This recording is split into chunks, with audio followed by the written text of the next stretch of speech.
In review, Monday, October 30th, 2023. Let's dive into comments. At W. Thibault.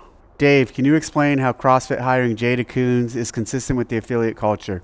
He's a man who called CrossFit affiliates unsafe places on industry panels. This feels like a betrayal. I'm going to talk about Jay first and my experience with him. So I met Jay several months ago when we were doing the interview process to hire someone for this role. He came across as a really genuine and great guy, and I was really impressed with his perspective and with his experience at that time with CrossFit. I had not seen this video, but he was someone who really had been involved with CrossFit at this point and had done it at an affiliate and saw how transformative it can be in his own life, but more importantly, in other people's lives too. Fast forward a few months later, he ended up accepting the job. I met him at the all hands that we had here in Aromas and in Santa Cruz about a month ago, and spent some time with him there, had really good interaction with him, and since then have been on a number of calls with him, had one-on-ones with him, spent a lot of time with him, and genuinely impressed with and enjoy having him on the team as a contributor and as someone who's leading the affiliate team. He has a wide variety of life experiences outside of CrossFit, in the business world and in the fitness world, away from this ecosystem. And now, in the past few years, he has a lot of experiences within CrossFit, specifically his own journey in doing it.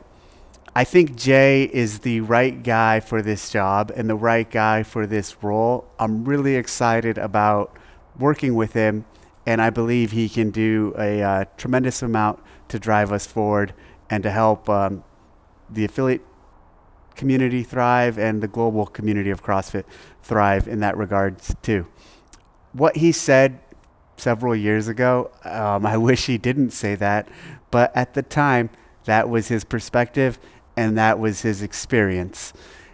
Since then, he's had a change of heart and a change of perspective on CrossFit and the methodology and the affiliates and what happens in there. And I don't mean even since getting the job, but I just mean after that. And it's totally understandable and totally okay for people to think one thing at one point and then change their mind years later through their own experiences, through growing and through trying something out and through just this self-realization of being wrong. And he went through that, and I think that's okay. I think it's okay for us to give him a chance, and that's what we should do. That's all I'm going to ask of anyone who's listening to me, is just give him a chance and judge him off of what he does going forward. Let's watch the work and the contribution he makes to CrossFit HQ, the affiliates, and the community at large going forward. Let's set aside what he said then and understand that he's in a different place in his life and a different person with a different perspective. And that's okay. If you just want to listen to what he said in 18 and just hold him accountable for that and just think that that's how he thinks now and punish him for that, which I've seen some suggest, then we're essentially engaging in the ugliest nature of cancel culture, in the ugliest forms of cancel culture. And so personally, I refuse to do that. I think what he said was wrong. I think what he said, I'm not even going to say was irresponsible, because when he said it, he believed it, and that's okay. What he said was of that time in his life. I can tell you 100% where he is at now in his life is not there. And that is how I am going to work with him, and that is how I respect him for who he is now and not what he said then. And that's all I can ask of you guys to do too, if you want my advice or if you want my perspective on that. I look at my own journey And let me say this too. If people were to be critical of CrossFit and then we were not to let them into CrossFit or even to work for CrossFit, we wouldn't have anybody around. Even before my journey before I started doing CrossFit, I was incredibly critical of it. I thought it looked ridiculous. I thought it looked stupid. I thought it was dangerous. Then I obviously, as I self-educated and got involved, I had a change of heart. Even more recently, I'll even take it to 2018, 2019, when Greg was really big on keto and fasting and bringing along a lot of the experts from those realms and really big on pushing that within the CrossFit community. I was working for Greg, running the games and running training, one of his senior generals, lieutenants, whatever you want to call it. And internally, I didn't ever said anything publicly, but internally, I was totally revolting against it. I thought keto was stupid. I thought fasting was dumb. I wanted nothing to do with it. It might have had just because of how much Greg was kind of bringing it in, and I don't want to say forcing on us, but just really, we went from one perspective. We were always low carb, but then kind of really pushing this. I didn't want to have anything to do with it, and I thought it was ridiculous, and I thought it was the wrong way of eating. Several years later, here we are. I found it on my own. I kind of decided at a point to dive into it, to self-educate, and I've had a complete change of heart. Keto for me and fasting for me works really well, and I see the benefits, and I am a big fan, and I think they can benefit a lot of people. So there's an example, actually within the same time frame of Jay's example, of where I've had a change of heart and a change of perspective from something that I thought was really dumb, and actually I did think it was dangerous, to something now that I see as really effective and potentially life-changing for those who use. Same thing could be said happened to him. And the same thing actually did happen to him. So let's just give him a chance, and let's move forward and support him and enable him to do the only way he's going to do that job effectively is if people in the community work with him and support him and give him advice, tell him what our affiliate community should be in constant communication with someone in his role to set him up for success. So feel free to reach out to him. Feel free to give him a chance and show him some support. All right. Thanks for listening to me rant on that. It was obviously something that we had to deal with in the last few weeks, and people who were angry were rightfully angry, but I wanted to give a perspective from my position and from my vantage point, where someone I was actually with them when this all popped. I was actually in Austin, Texas at a leadership meeting with him when this all became a thing. So I was able to see it for the first time. I was able to talk to him about it. We talked as a leadership team with him about it. And I do know that it's not how he felt then is not how he feels now. Okay, next comment. At Brandon Pasterik 9728. Hi, Dave. Thanks for the shout out. Are you going to be at Legends in December this year? Yes, I will go to Legends. I don't know how many days I'll be there, but I'm going to go to Legends, check them out, to see how they run the event and to show support and to give them feedback and set them up for success for the following year. Also Brandon Pasterik, another thing, in the future, are you going to have input on the programming for masters, teens, and adapted divisions, or are you going to give the organizer free range? We are going to give them mostly free range, but I think we will work with them and give them guidance and lessons learned and set them up for success with some of our experience as much as they want it. We'll see and reevaluate off of this first year, but the attempt or the intent for the first year is to give them a lot of creative freedom, and I think they'll all do fine with it. But they can lean into us as much as we want, as they want, but we will have awareness. We will have some general view of the programming before it's put in play. At CF_Steven, Dave, let me know about when the bottles go online for sale because I can't make it to Austin for Rogue. So we sold them at Rogue. I think they sold out. I actually didn't check with anyone. Someone told me they sold out. Someone who was there, but Pretty soon I will put them online. It's just working out the e-com store, finalizing that. At Hiller Fit, Hiller, shoot the club up is Josh Bridges. Well, that would be interesting.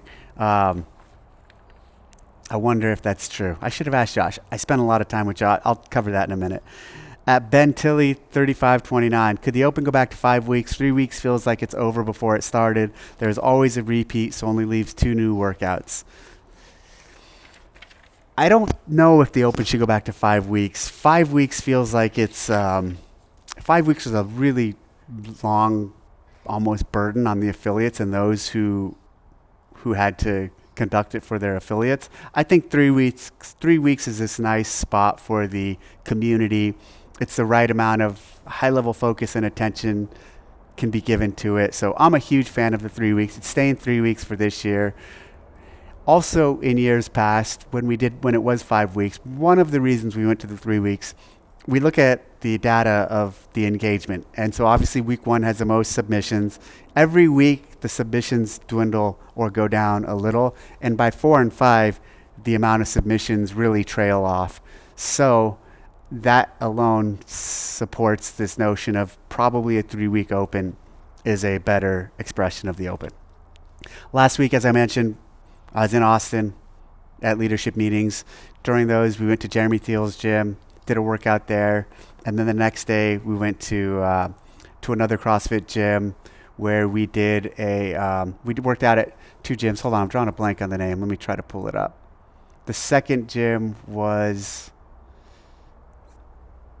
Kawi CrossFit. That's right. So we went to Kawi, Kawi CrossFit the second day. The first day we went to CrossFit Central, and the second day we went to Kawi CrossFit. On that first day, we had rope climbs, and I haven't climbed a rope in a while. It's been several months, 4 or 5 months, and the last time I climbed, it actually was at Roots, Nicole Christensen's gym. I thought I did just okay. I didn't feel like it was a really good rope climb session for me, but I still thought I did just okay. Well, this time we had rope climbs again, and it was legless rope climbs. And I felt really good on the rope climbs. And from a seated position, we did like 5 rounds of legless rope climbs. I was doing them on a 12-foot rope because that's what's in a rig. And then I moved over to a 15-foot rope and did it there and had no issue with it. So I felt like my rope climbing is somewhere it hasn't been in a really long time. I think for 2 reasons. One, because I am doing so much keto and fasting, I'm leaner and lighter than I have been in a while right now. And 2, when I'm doing calls and these things, I'm always manipulating these grip strength things. And so between the combination of just inadvertently training my grip via these things and being a little leaner, and because I do so much keto and fasting right now, it translated to some good success on the rope. So then after I got back from that trip and came home this weekend, I did another rope climb workout, running and legless rope climb. And again, felt really great. Felt good on that. So that's something I'm going to try to keep up on, because rope climbing is something near and dear to me. It goes all the way back to my Navy days. And there's been points where I have not been good at rope climbs. And whenever I'm not good at rope climbs, I don't feel good about it. So that I'm good at them right now, I'm going to try to maintain that and keep that up. Final day there in Austin, I went to the first night of the Rogue Invitational. It was really cool. First time I've ever been there. Spent a lot of time with Bill Henninger. He showed me around. I watched the first event. Spent some time with Josh Bridges. We talked a lot about the event and the programming. He helped program it. And then that evening went to a little mixer for the Legends athletes. So the athletes who are old school athletes who compete through the weekend in the Legends division. So it was a really good time. Hung out with a lot of people. Met a lot of fans of CrossFit. Saw a lot of athletes I haven't seen in a long time, to include Miko Salo. Haven't seen him in like over a decade, I think. And so really enjoyed the event. Wasn't able to stay for the whole weekend. Left the next morning, flew back Friday morning. But it looks like they had a really successful competition, even with all of the rain and all of the obstacles they had to deal with. So congrats to Bill and Katie on a great event. And looking forward to some of the other events coming up that I might pop into, like Legends, for example, that one in December in Arizona. So that's it for comments. Oh, and Travis, last thing. Travis Bajent was just here, and he had something he wanted to show me, but he was just at his son's game last night in LA, so he brought me a signed jersey from Tyson Bajent. So pretty cool. Tyson, it was cool watching him. He's a really good quarterback. I mean, he has, obviously it's the second game ever in the NFL, but he looks really poised out there, and I'm excited to watch his journey and to see where he goes with all of this. That's it. Thanks for tuning in. Next week, or drop comments into the comment section, and I'll address them next week.